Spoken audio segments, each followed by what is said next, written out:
शक्ति। शिव बाबा जो सर्वशक्तिवान है, वो बाबा कहते हैं कि मैं साकार ब्रह्मा बाप के द्वारा इस धरती पर आकर के बच्चों को पूरा वर्षा देना चाहता हूं। लेकिन प्रश्न आता है कि क्या ये वर्षा सभी बच्चों को मिलेगा? सभी बाबा के बच्चे हैं।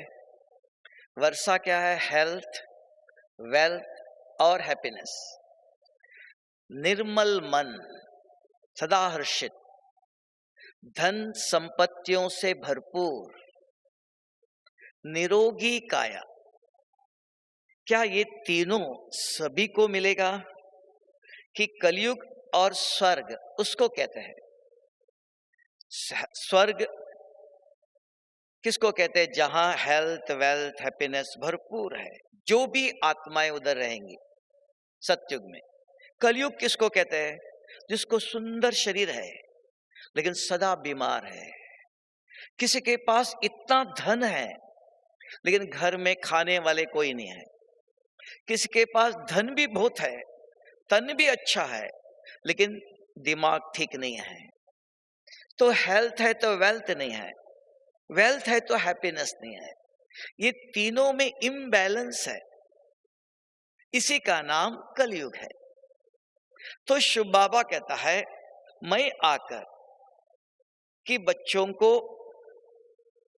वर्षा देना चाहता हूं, पूरा, कम नहीं, सभी बच्चों को। तो प्रश्न आएगा, आप पूछ लो, क्या हमें हेल्थ, वेल्थ, हैप्पीनेस पूरा वर्षा मिलेगा? हर एक को मिलेगा? फिर आप में से कोई कहेगा, भाई जी नंबरवार पुरुषार्थ अनुसार। फिर प्रश्न आया, पुरुषार्थ क्या करना चाहिए? इस शरीर को सारे कल्प में कोई भी बीमारी नहीं आना चाहिए। तो क्या पुरुषार्थ करना चाहिए?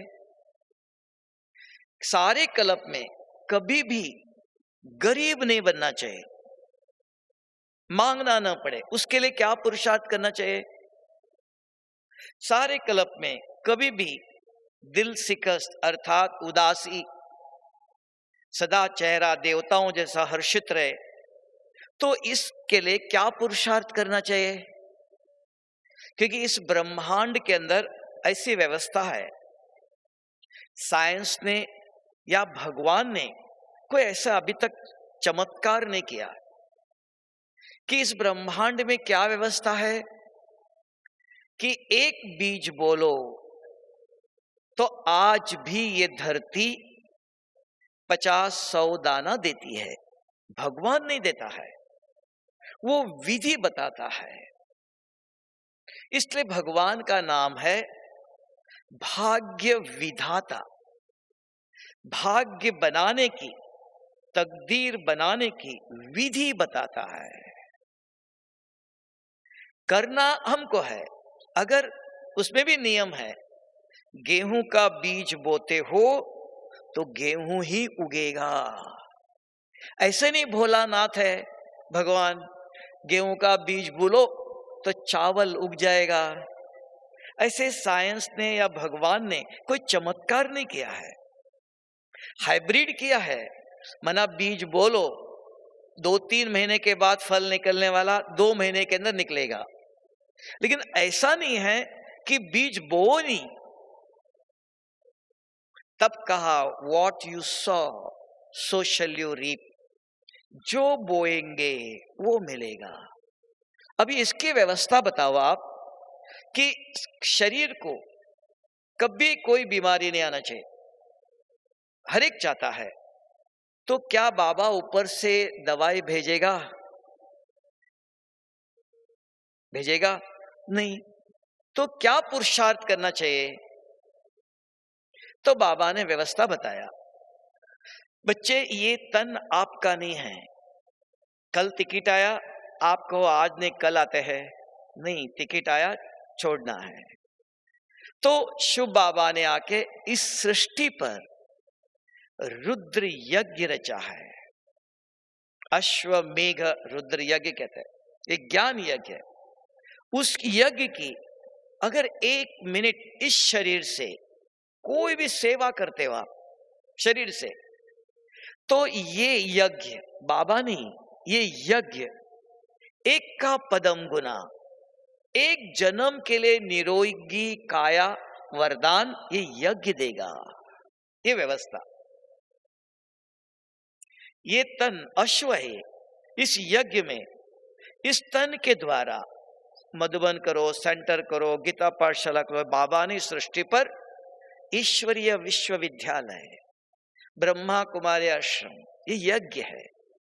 इस यज्ञ की 1 मिनट सेवा करो तन से, तो ये तन को ये यज्ञ से वरदान मिलेगा। यज्ञ करने से वरदान मिलता है।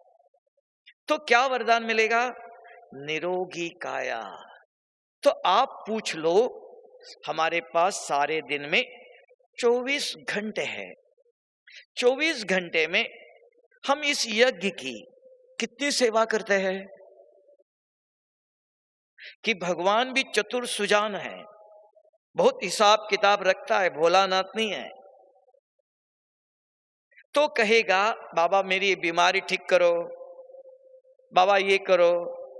बाबा ने व्यवस्था दिया है कि बच्चे मैं कुछ नहीं देता हूं, मेरे पास कुछ नहीं है, मैं विधि बताता हूं, जो करेगा वो पाएगा।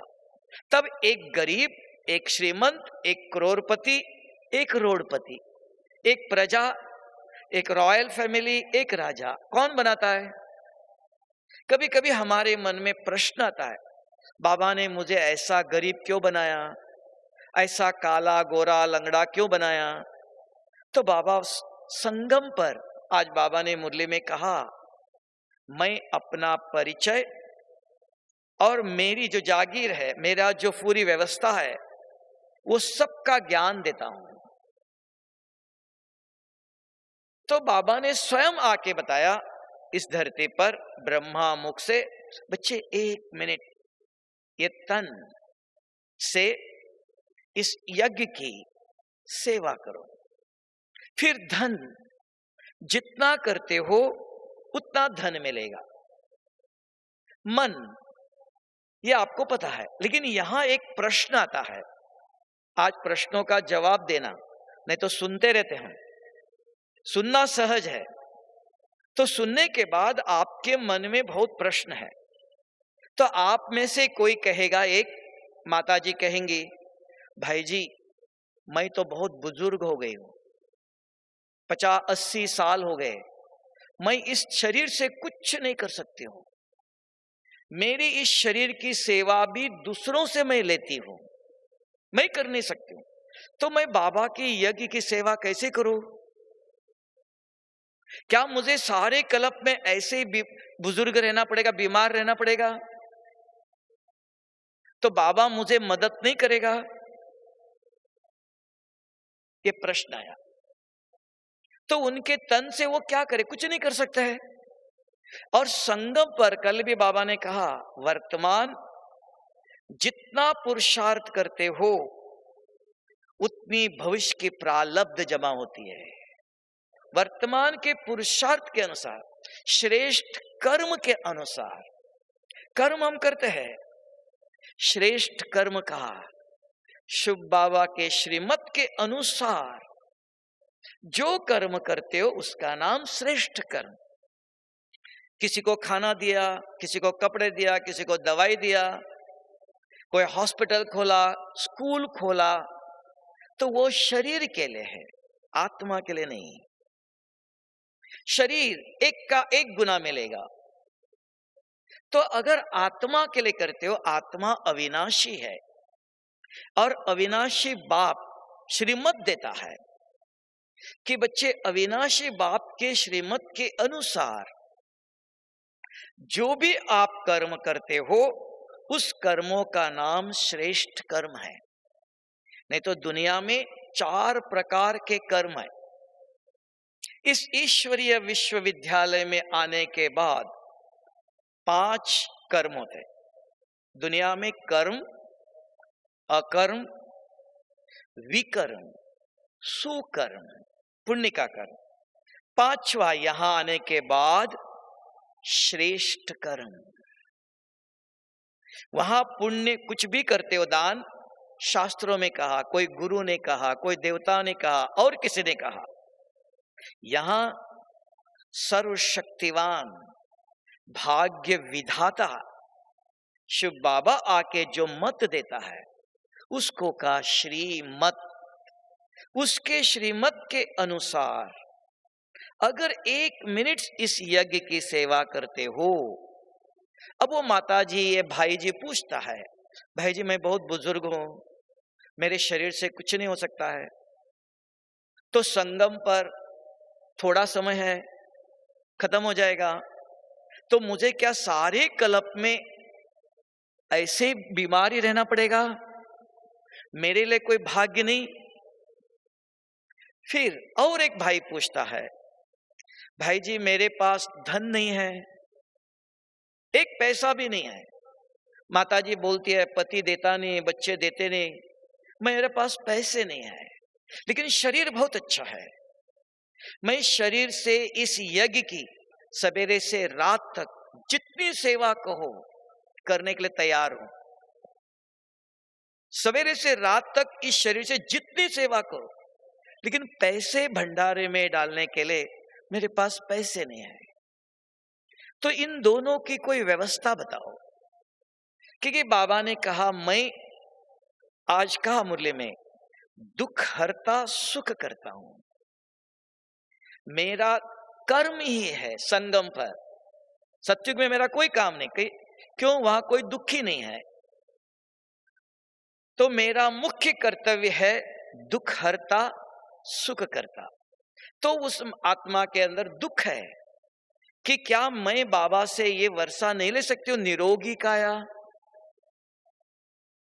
तो ये शरीर तो कुछ काम ही नहीं करता है, बीमार है, बुजुर्ग है, उसके लिए कोई व्यवस्था बताओ, निवारण। दूसरा, कोई कहता है मेरे पास धन नहीं है, तो तन अच्छा है, तन से दिन रात सेवा करना चाहता है, तो क्या मुझे बाबा सारे कल्प में धनवान बनाएगा, ऊपर से धन भेजेगा? तो मैं धनवान कैसे बनूं? कि कल रात को भी बाबा ने मुरली में कहा, ऐसे भी बहुत दफा कहा, कि संगम पर जब मैं सर्वशक्तिवान भाग्य विधाता स्वयं आता हूं, उस समय जो श्रीमत ज्ञान शक्ति देता हूं, क्योंकि टीचर भी है, बाप भी है, तो बच्चों को मदद भी करता हूं, सिखाता भी हूं। तो इन दोनों से क्या मैं अपना भाग्य बना सकता हूं? एक भाई पूछता, मैं बहुत बुजुर्ग हूं, तो क्या करे? हाँ, उसके पास बहुत धन है।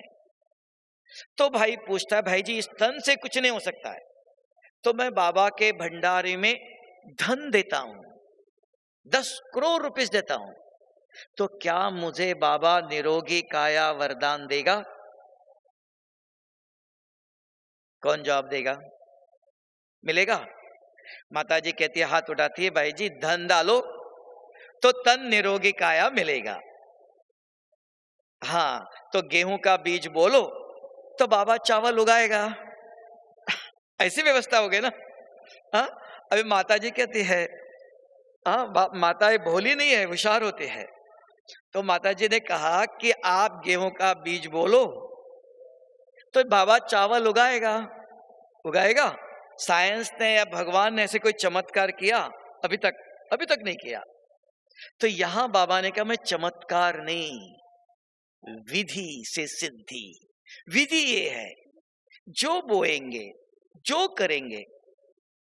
तो आपने तन से कुछ नहीं किया, धन दिया। हाँ, धन भरपूर है, इतना धनवान है, लेकिन तन ठीक नहीं है, सदा खटिया पर पड़े, बीमार है, तो क्या करे? भाग्य कैसे बनेगा? कोई व्यवस्था है तो बताओ।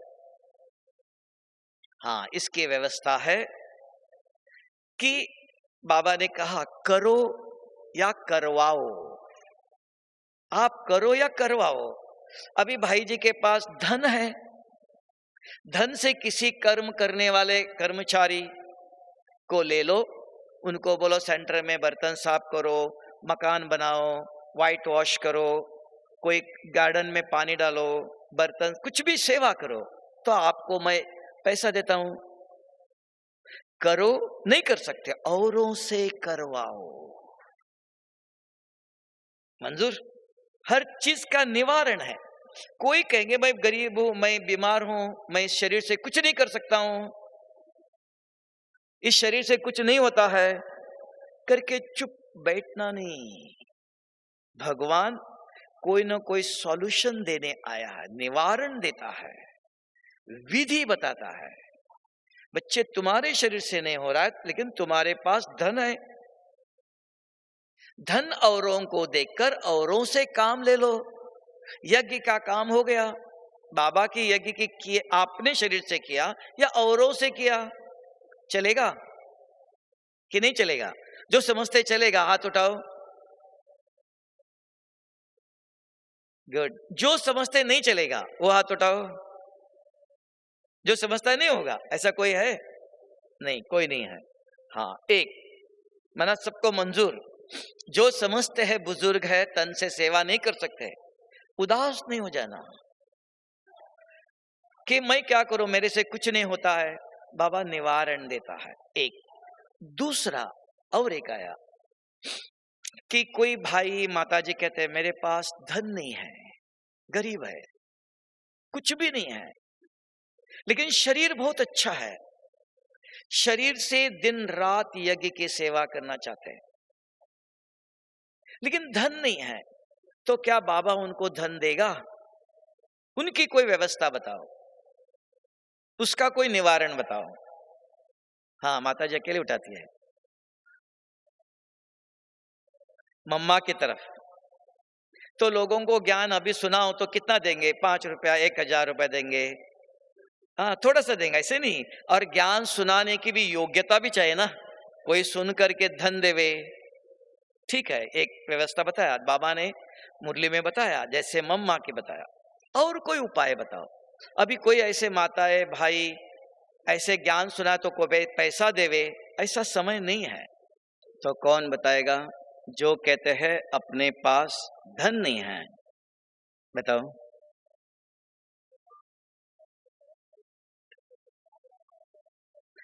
लेकिन ऐसा तो नहीं है कि धन से धन नहीं, गरीब है, कहीं भी बाहर जाके मजदूरी करो, ऐसा तो नहीं हो सकता ना। कर्म करने के लिए तो कला भी चाहिए।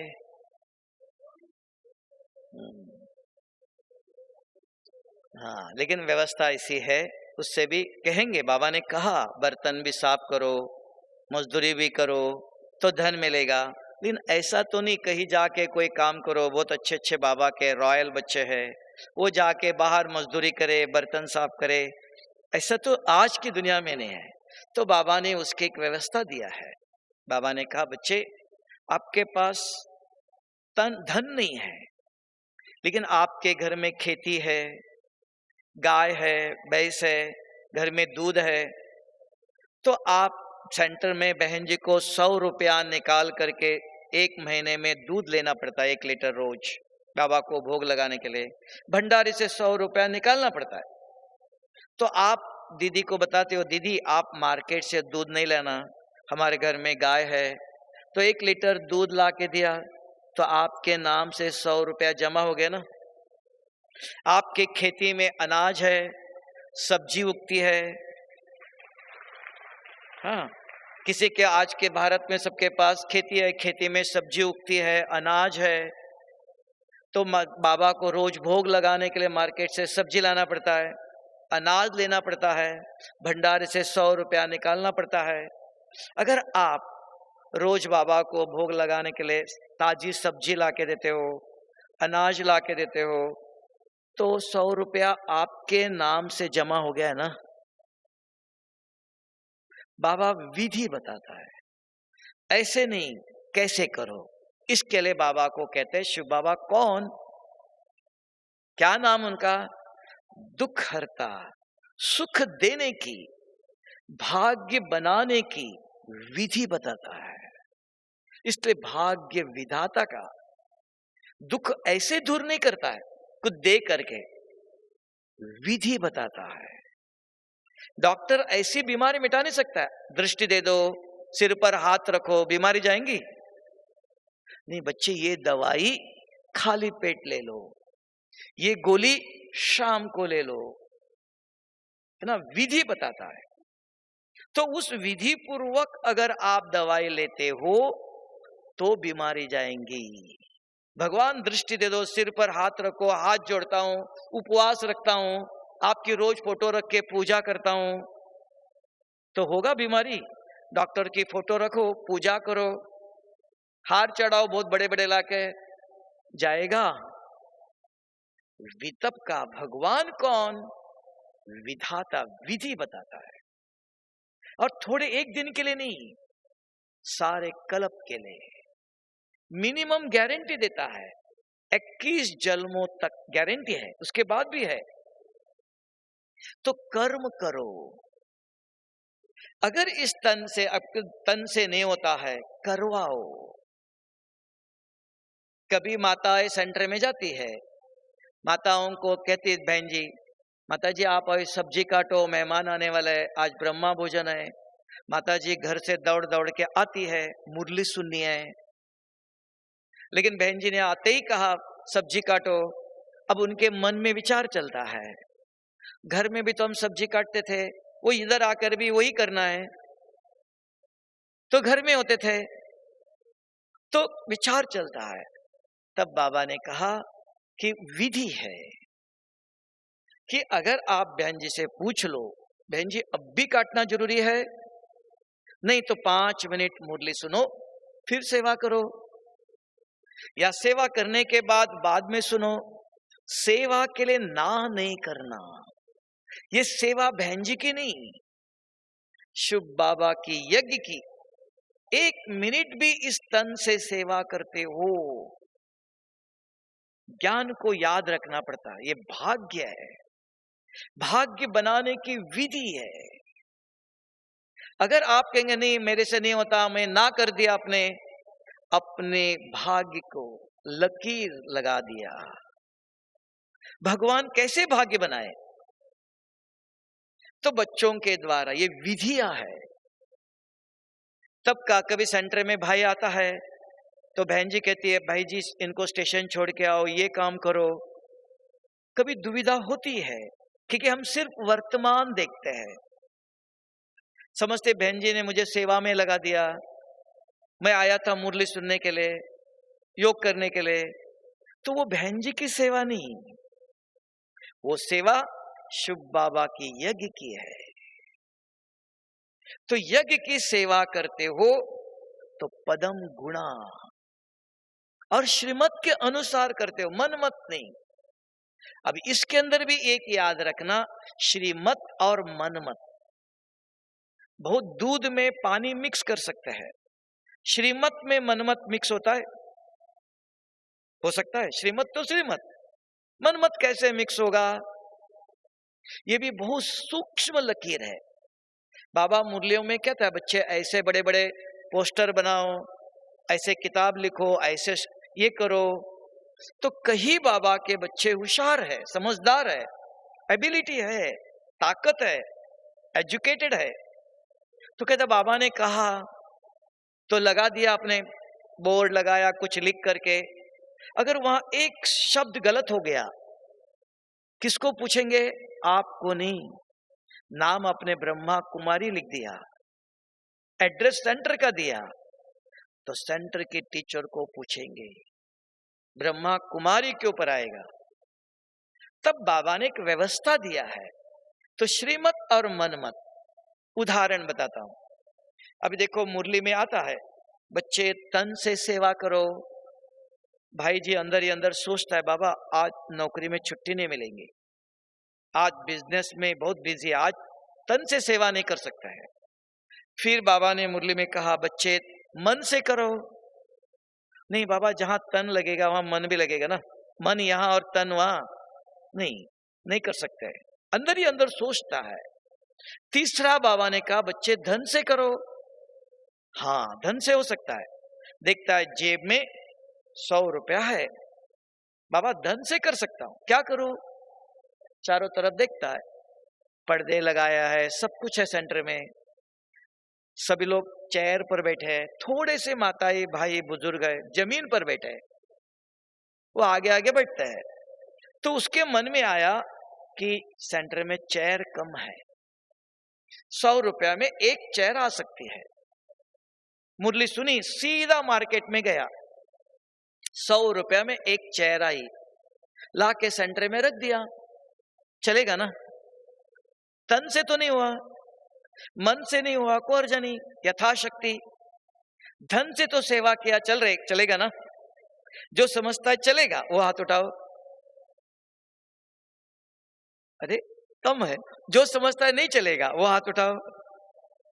क्यों नहीं चलेगा? हाँ, ये किसी को समझ में नहीं आता है। कब कहते बाबा ने मुरली में कहा बाबा का श्रीमत है। हाँ, बाबा की मुरली श्रीमत है। श्रीमत सुनकर इस हॉल से बाहर कुछ करो, लेकिन इस हॉल में अगर आप कुछ करना चाहते हो तो इस हॉल की व्यवस्थापक है, इसका सब मैनेजमेंट देखने वाला, व्यवस्था करने वाला कोई निमित्त आत्मा है। आज आप कहेंगे भाई जी ये कैमरा यहाँ नहीं, उधर हमको दिखाई नहीं देता, उधर रख दो। एक भाई आएगा उठा के उधर रख देगा। उधर वाला बहन जी कहेंगे नहीं इधर नहीं, इधर रख दो, तो उसको इधर उधर करते रहो।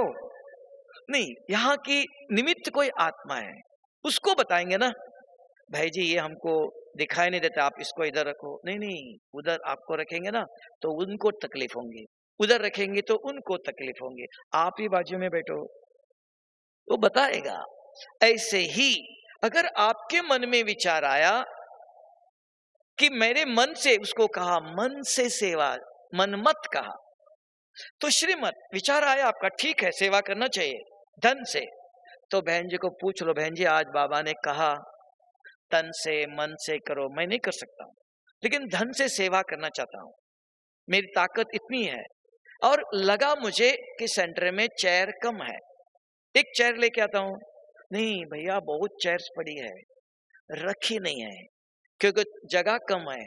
जो जमीन पर बैठ सकते आगे आगे उनके लिए जगह रखा है, आप उसके बदले भंडारे में डालो और कोई सेवा करेंगे, काम में आएगा, तो एक का पदम गुना जमा होगा।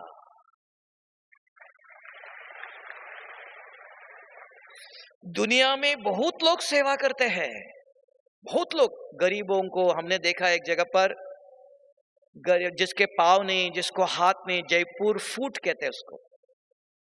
एक भाई तो मैंने एक जगह देखा 100 जो अपंग है उनको जयपुर फूट करके पाव बना के रेडीमेड बहुत दान करता, हॉस्पिटल खोलते हैं। तो दान करने की भी विधि है, तो पदम गुना जमा होना चाहिए।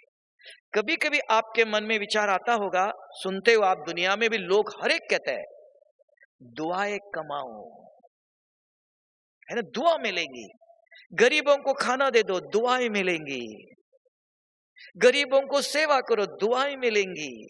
क्या गरीबों के पास दुआएं है? ये सोचते नहीं है, एक साइडेड सोचते हैं, सेवा करो तो दुआ मिलेंगी। गरीबों की अगर आप सेवा करो, क्या उसके पास दुआ है? दुआ क्या है? अगर एक गरीब को 10 रुपया दे दो, वो क्या देगा? एक राजा की सेवा करो, वो क्या देगा? इनाम में हीरे जवाहरत देगा। गरीब क्या देगा जिसके पास कुछ भी नहीं? तो दुआएं क्या है, उसको भी कभी सोचना। दुआएं किसको कहते हैं? दुआ देने का, वरदान देने का, शक्ति देने का अधिकार एक ही के पास है, जो सदा भरपूर है, वरदाता है। तो भगवान की सेवा करो, वो जो दुआ देता है वो सारे कल्प के लिए दे, एक दिन के लिए नहीं, एक साल के लिए नहीं, अविनाशी। तो ये दो बातें भी कभी सोचना चाहिए। बहुत लोग कहते हैं, दुनिया में कहते हैं मनुष्य महावाक्य है, भगवान के महावाक्य और मनुष्य के महावाक्य में अंतर है। मनुष्य दुनिया में कहते हैं ये करो तो दुआएं मिलेंगी, ये करो तो दुआएं मिलेंगी। दुआ क्या? क्या देंगे कौन? किसके पास क्या है? तब एक सिंपल उदाहरण बताता हूं। अगर देखो ये दोनों भाइयों के पास 100 रुपया है, 100 रुपया इसके पास भी उसके पास, दोनों एक साथ एक ही बैंक में जाते हैं और एक ही बैंक वालों को ये भाई देता, भाई जी मेरा 100 रुपया बैंक में रख दो। दूसरा भाई भी जाता है उसके साथ ही, मेरा 100 रुपया 1 साल के लिए बैंक में रख दो। 1 साल के बाद दोनों जाते हैं, एक को 100 रुपया देता है बैंक वाला और एक को 110 रुपया देता है। क्यों? दोनों ने एक साथ बैंक में रखा, एक ही बैंक में रखा, एक ही साथ लेने के लिए भी गए, एक को 110 दिया, एक को 100 दिया। क्यों? कारण एक शब्द दूसरे भाई ने ऐड किया।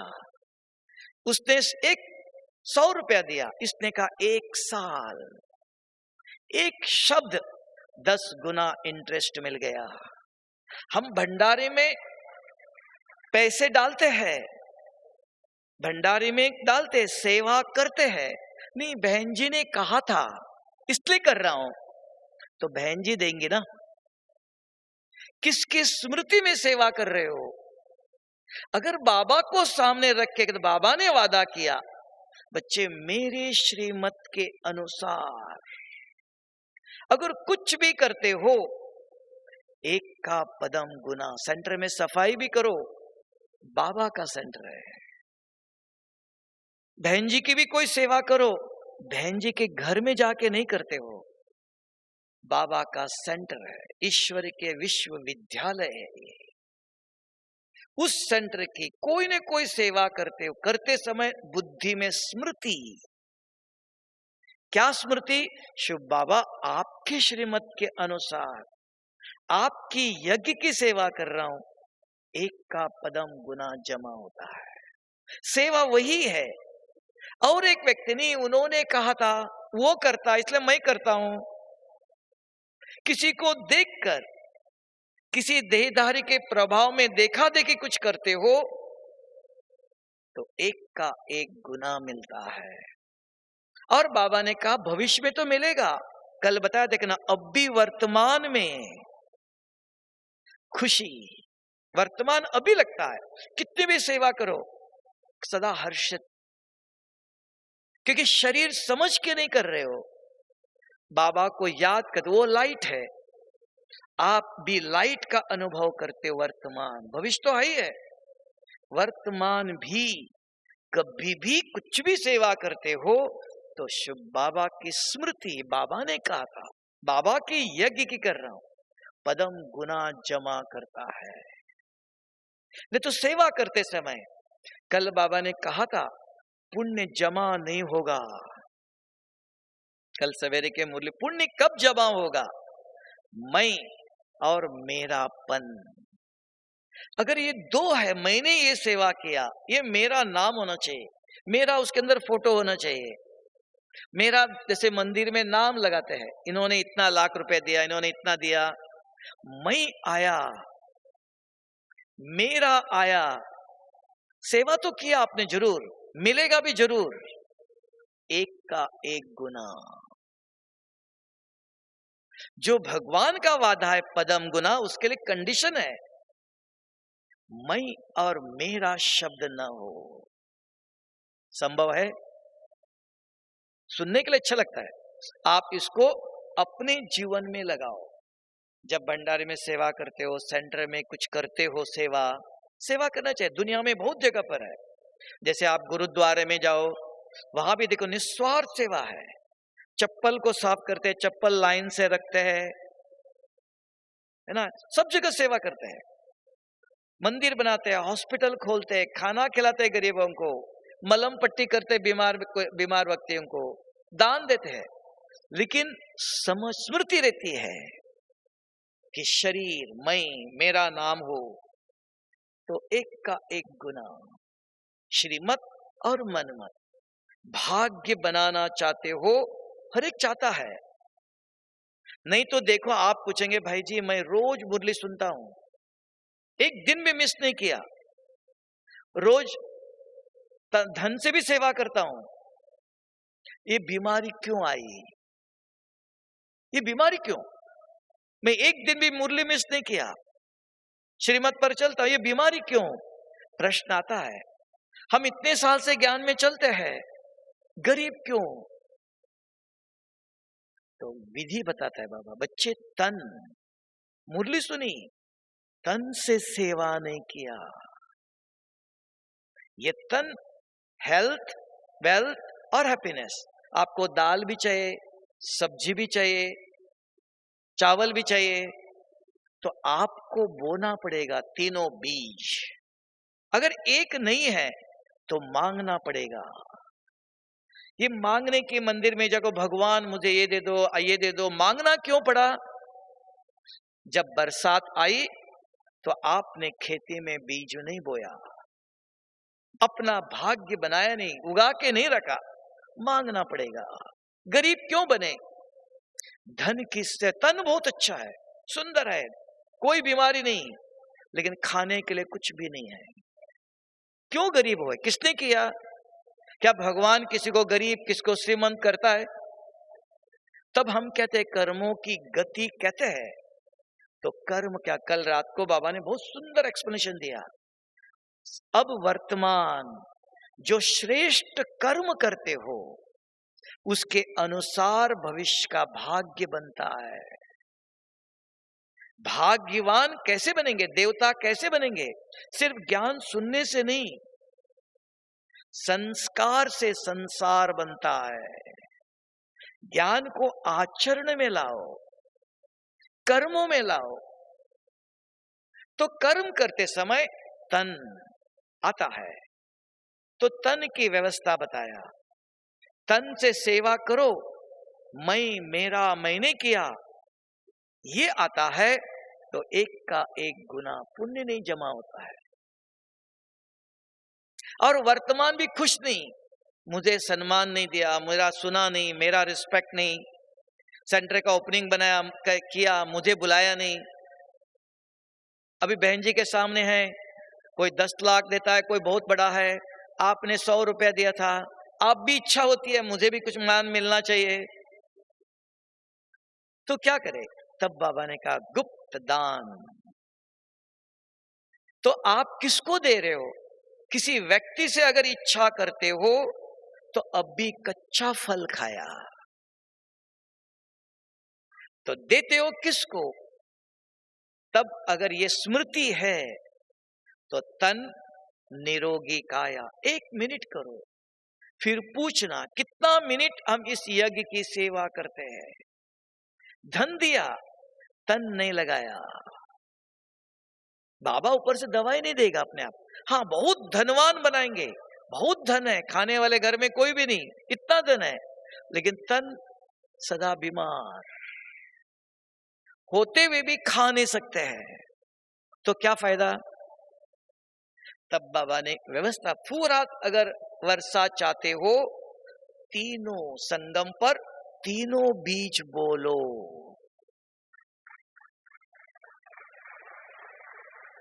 फिर आपके हाथ में है 1 जन्म, 10 जन्म, 25 जन्म, 50 जन्म, कितना जन्म, कब तक चाहिए, वो भी बाबा ने व्यवस्था। 1 का पदम गुना, 1 मिनट अगर करते हो 1 जन्म, कितना जन्म, कितनी मिनट सारा दिन में सेवा करते हो? कभी प्रश्न आता है, भाई जी ये देवी क्यों बन गई, ये नारायण क्यों बनाया? आज बाबा ने कहा हमारा लक्ष्य है लक्ष्मी नारायण। ये नारायण किसने बनाया? अपने आप बना? ब्रह्मा बाबा को नारायण किसने बनाया? अपने आप बना? मनमत से बना? अपने मत से कहा? नहीं, उन्होंने अपना तन लगाया, धन पूरा। इतने बाबा के बच्चों को धन लगाया, मन भी खुद भी चुप नहीं बैठे। सुबह सवेरे सवेरे 2 बजे उठ करके बच्चों को मुरली लिखते थे, मुरली सुनाते थे, तपस्या करता था। इतनी खांसी आती थी, इतने बुजुर्ग थे, और माउंट आबू में इतनी ठंडी थी, माइनस, तो भी 2-2 बजे उठ के अपने लिए तपस्या किया, कर्मातीत बने। इसलिए कहा तपस्या भूमि है वो। भगवान ने इस धरती पर आके कर्म किया। बाबा अपने हाथ से गोबर के गोले भी बनाते था, फावड़ा लेकर के खेती में उधर ही जहां शांति स्तंभ है वहां सब्जी लगाते थे, वहां काम करता था अपने हाथों से सवेरे सवेरे। तपस्या भी किया, तन भी लगाया, अपना जितनी कमाई थी किसी को दिया नहीं। 300 350 जो बाबा के बच्चे उधर से आए थे भारत में, उनको 14 साल तक खिलाया पिलाया, पालना किया, तन मन धन संपूर्ण लगाया। कभी मेरा नहीं कहा, अपना नाम भी नहीं। 5 बच्चों का नाम दिया, इनका है, निमित्त उनका, अपना नहीं। तब कहा कि इतना लक्ष्मी नारायण कैसे बन गया? अपने अपने बना। तो बाबा उदाहरण साकार में भगवान ने आके कर्म करके दिखाया, कहते हैं। कैसे किया? हमारे सामने टेम्पल है, तन मन धन तीनों लगाया। तब इसलिए सत्युग में हेल्थ वेल्थ हैप्पीनेस तीनों संपूर्ण है। नहीं तो आज कलयुग में दुनिया में देख लो, किसी के पास सुंदर शरीर है, सदा बीमार, किस काम का वो? धन इतना है, खाने वाले कोई भी नहीं है, किस काम का वो धन? स्वयं भी नहीं खा सकते, शुगर है, बीमारी है, धन होते हुए भी खा नहीं सकते हैं, वो धन किस काम का? तब बाबा कहते बच्चे संसार में जीने के लिए ये 3 चीजें चाहिए। सबसे पहले हेल्थ वेल्थ और हैप्पीनेस। तो ये तीनों कोई बाबा ऊपर से भगवान को याद करने से सिर्फ नहीं मिलेगा। सबका जवाब है बाबा की याद करो, नहीं, कर्म भी चाहिए, पढ़ाई भी चाहिए, क्योंकि तीनों बीज बाबा कुछ नहीं देता है। तो भाग्य बनाने की तरीका ढूंढो, कभी भी मुख से ना शब्द नहीं आना। अगर कोई सेवा कहा किसी ने, नहीं मैं नहीं कर सकता हूं, मेरे पास नहीं, बाबा ने आपका भाग्य बनाने की विधि दिया, एक मौका दिया, चांस दिया, तो चांसलर बन सकते हो। बहन जी को आपकी सेवा नहीं, बाबा को आपकी सेवा जरूरत नहीं है, बाबा के हजारों भुजाएं है, आप नहीं तो दूसरा है। आपने नहीं किया किसी कारण से, दूसरा कोई करेगा, लेकिन आपका भाग्य, आपका क्या हुआ? तो भाग्य कैसे बनाएंगे आप? क्या विधि है? तो तन मन और धन, मन को भी स्वच्छ रखने के तरीका बताया। बच्चे रास्ते पर चलो, किसी को देखो, मन में नंबर 1 पवित्रता है, नंबर 1 राजयोग है, कुछ भी नहीं चाहिए। मन निर्मला, आज भी कहा, कल भी रात को, मन जीत जगत जीत। मन को कैसे जीतेंगे आप? मन चंचल है। किसी को देखे, जैसे भक्ति में हाथ में माला होती है, राम राम राम करते जाते हैं, यहां मन में, क्योंकि मन ही सारी दुख बीमारी पापों का कारण है। किसी को भी देख लो, अच्छी तरह से देख लो, मन में शुभ बाबा ये आपके बच्चे हैं, इनका कल्याण करो, इनको सद्बुद्धि दे दो, इनको सदा सुखी बनाओ, औरों के प्रति शुभ सोचना सीखो। इससे आपने कहने से उनको कुछ मिलेगा नहीं, सिर्फ आपने अपने को बचाया। नहीं तो किसी को देखते ही, हाँ ये भाई ने मुझे कल बहुत परेशान किया था, ये भाई ने 10 साल पहले मुझे इतना दुख दिया था, हाँ दिया था 10 साल पहले, आज नहीं, लेकिन आज उसको देखते मेरा मन मैला हो गया। तो ये मैला मन लेकर के आप सो सकते हो, योग में बैठ सकते हो, सारा दिन में हर्षित रह सकते हो। तो मन मेरा है, उसका नहीं। परिस्थिति आएंगी, तो अपने बचाव के लिए कहा। कोई गुस्सा करता है, दुख देता है, गलत बोलता है, इंसल्ट करता है, हाँ करता है, उस समय मुझे कहना चुप नहीं रहना है। चुप रहेंगे तो कान सुनाई देता है, कान में जाता है, वो बाद में अंदर चलता रहेगा। उस समय मुख से चुप रहो, मन से बोलो, शिव बाबा आपने मुझे कहा था चुप रहो, आपके श्रीमत के अनुसार आपको देखकर मैं चुप रहती हूं, आप इस बच्चे को शांत करो, इस बच्चे को शक्ति दे दो, इस बच्चे का कल्याण करो। बोलो जरूर, लेकिन मुख से नहीं बोलना है, मन से बोलना है। कहा बोलना नहीं, चुप रहो, चुप मुंह से रहे आप, लेकिन मन तो सुनता है, अंदर जाएगा, सारी रात चलता रहेगा, 10 साल तक चलता रहेगा।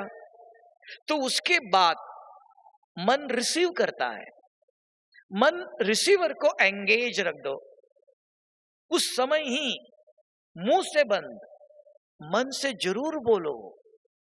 कैसे बोलो? शिव बाबा आपने, ये दोषी नहीं है, मेरा कुछ हिसाब किताब हो सकता है, तो ये इतना गुस्सा करता है, इतना दुख देता है, लेकिन वो आपका बच्चा है और आपने मुझे कहा तुम चुप रहो, मैं देख लूंगा। तो कहा बाबा ने, हिम्मते बच्चे मेरी हिम्मत रखो, 1 मिनट 2 मिनट चुप रहो, सदा नहीं। 1 घंटे के बाद, 2 घंटे के बाद, शाम को पति घर में आया, सवेरे बोल बोल के गुस्सा करके गया, शाम को आने के बाद पूछ लो, सवेरे आप इतने जोर जोर से बोल रहे थे, क्यों, क्या हुआ? उस समय आप अपना जवाब दे दो, सुनेंगे, निवारण निकलेगा, हाँ या ना, क्या करना चाहिए, क्या नहीं करना चाहिए, क्या हुआ। अगर उस समय आप जवाब देते हो, तवा गर्म है, आप बहुत प्यार से बात कर रहे हो, ठंडा पानी डाल दिया आपने, तो क्या होगा? तवा तो गर्म है। कभी हम कहते बहुत प्यार से व्यवहार करो, प्यार से बात करो, आप तो प्यार से कर रहे हो, लेकिन उधर गर्म है, तो वहां प्यार काम, ये दुनिया का ज्ञान है, यहां प्यार काम नहीं करेगा। वहां मुख से चुप रहो, मन से बोलो, ये ईश्वरीय श्रीमत है। भगवान आके क्या पढ़ाता है, दुनिया क्या पढ़ाती है? दुनिया कहती है तुम चुप रहो, इतना ही। तो चुप मुंह से रहे, मन सुनता है, शरीर ने मुंह नहीं सुनता है, कान नहीं सुना, आत्मा चैतन्य वो सुनता है। मन में बाबा से बात करो, ये ईश्वरीय श्रीमत है। ईश्वर आके पढ़ाता है, भाग्य बनाने की विधि बताता है, पापों से बचने की विधि बताता है, तब का इसको कहते हैं दुख हरता, सुख देने की, सुख प्राप्त करने की विधि बताता है। ऐसे दुख हरता सुख करता नहीं, भगवान मेरा दुख दूर करो और आप हाथ में हाथ डाल के आराम से बैठो, भगवान मैं आपकी पूजा करता हूं, तो होगा नहीं। विधि बताता है, परिस्थिति आएंगी, गुस्सा करेंगे, समस्याएं आएंगी, कोई दुर्व्यवहार करेगा, सब कुछ होगा, तो मुझे क्या करना? अगर आप ज्ञानी तो आत्मा समझते हो, बाबा के बच्चे समझते हो, पूरा बाबा से वर्षा लेना चाहते हो, ये मनसा सेवा करो, मन सेवा में लगाओ। उस समय तो बाबा से बात करो, बाबा ये आपका बच्चा है, आपने मुझे कहा था, मैं आपके श्रीमत के अनुसार मैं चुप रहता हूं, मैं कुछ नहीं बोलता हूं, बाबा आप देख लो, उस आत्मा को आप शांत करो। तो बाबा ने कहा बच्चे तुम हिम्मत रखो, मैं देखता हूं, मैं आया हूं। तब भारत में शिव जयंती मनाते हैं, शिव आया है। शास्त्रों में भी कहते हैं यदा यदा ये धर्मस्य ग्लानिर्भवति भारत, मैं स्वयं आता हूं, हर एक को देखता हूं, लेकिन किसी के कर्म क्षेत्र में इंटरफेयर नहीं करता हूं।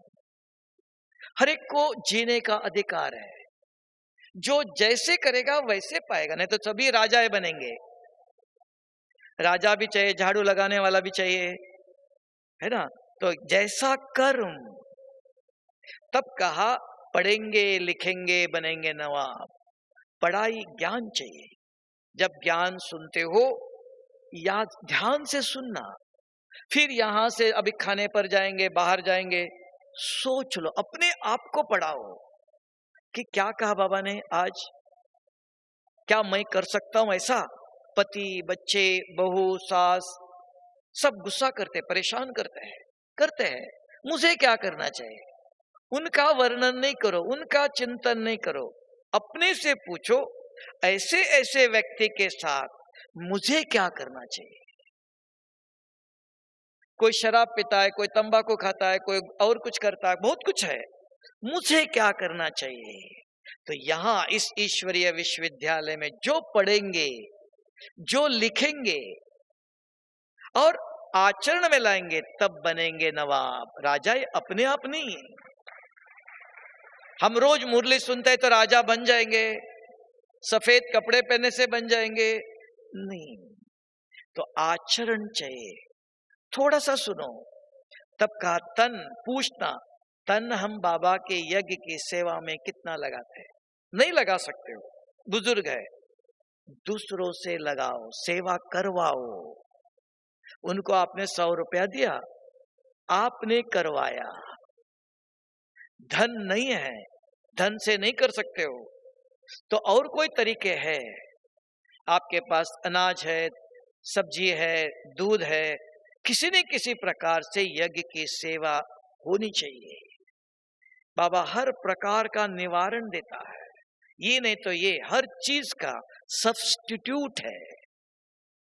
कभी बाबा कहते ये नहीं खाओ, ये नहीं खाओ, वो भी देख लो। कभी कहते ये नहीं खाओ तो ये कैसे होगा, ऐसे दुविधा भी होती है। क्या करे? देखो, एक सन्यासी को बोन टीबी दी थी, माना हड्डी सारी पोली पोली हो जाती है, खाली हो जाता है, नरम, बोन टीबी। तो उसको एक एलोपैथिक डॉक्टर ने कहा अगर आपको जीना है तो रोज एक अंडा खाना चाहिए, नहीं तो आप जी नहीं सकते हो। उसने कहा मैं साधु हूं, मैं अंडा कैसे खा सकता? जीना हो तो खा लो, नहीं है तो जल्दी टिकट आएगा। अभी क्या करे बताओ? कभी कभी बाबा कहते हैं बच्चे ये नहीं करो, ऐसा नहीं खाओ, तब लगता है बाबा आपको क्या पता संसार में क्या होता है, संसार में कैसे होते हैं। लेकिन बाबा ने निवारण दिया है, निवारण है, हर चीज का सॉल्यूशन है, सब्स्टिट्यूट है। तो उसने फिर अलग अलग डॉक्टर से, होम्योपैथिक डॉक्टर से पूछा, आयुर्वेदिक डॉक्टर, उसने कहा, डॉक्टर ने क्या कहा? अंडा खाओ। अंडे में क्या है? वो आपको मक्खन में मिलता है। जो चीज अंडे से मिलना है वो मक्खन भी वही चीज है। हर चीज का निवारण है, सब्स्टिट्यूट है। इस बीमारी के लिए अगर ये चाहिए तो बाबा कहता है ये नहीं करो तो क्या करो, ये नहीं खाओ तो क्या खाओ।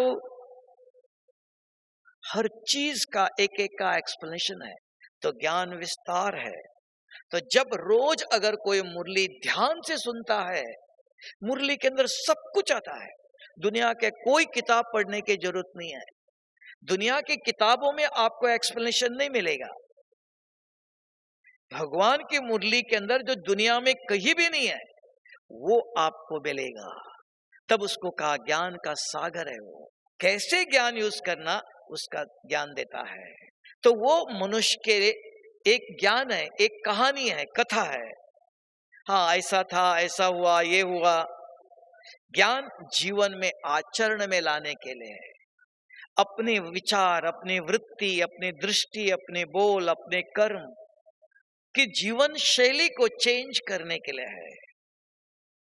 तो ज्ञान किसको कहते हैं? और शास्त्रों में जो कहानी है और कुछ है वो क्या है?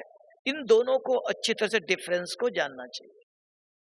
तो समझ में आया?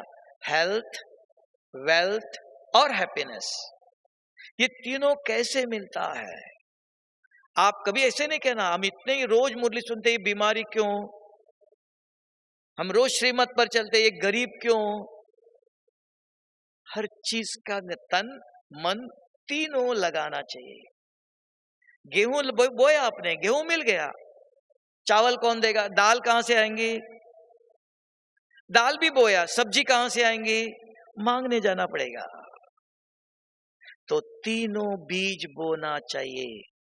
जितना बोते हो उतना, एक का पदम गुना। पूछ लो, 24 घंटे हमारे पास है। कभी कहते हैं ये भाई सब बहन जी देवी क्यों बन गई, ये राजा क्यों बन गया?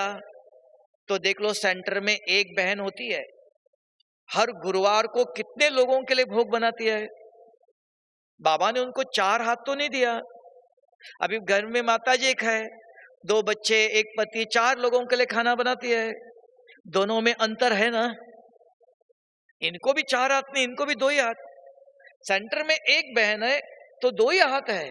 सब आप इतने दिन हर गुरुवार को कितने लोगों के लिए भोग बनाती है? बनाती कि नहीं? सेवा करती कि नहीं? तो देवी कौन बनता है? समय वही, 2 ही हाथ है। भगवान ने उनको कुछ नहीं दिया, विधि बताया सेवा करने के लिए। तब का श्रीमत के अनुसार सेवा करते हो। सब वर्तमान श्रीमत के अनुसार अगर कर्म करते हो, श्रेष्ठ कर्म का फल 21 जन्मों के लिए भाग्य बनता है। ये मिनिमम गारंटी है। अनेक जन्म, बाबा ने तो अनेक जन्मों के लिए कहा। कल मुरली में कहा, देखो वर्तमान पूछ लो, श्रेष्ठ कर्म 24 घंटे में तन से, मन से, धन से मैं कितना करता हूं। लिखो, जांच करना आता है, चेकिंग करना आता है, पैसा गिनती करना आता है, तो ये भी गिनती चाहिए। ओम शांति।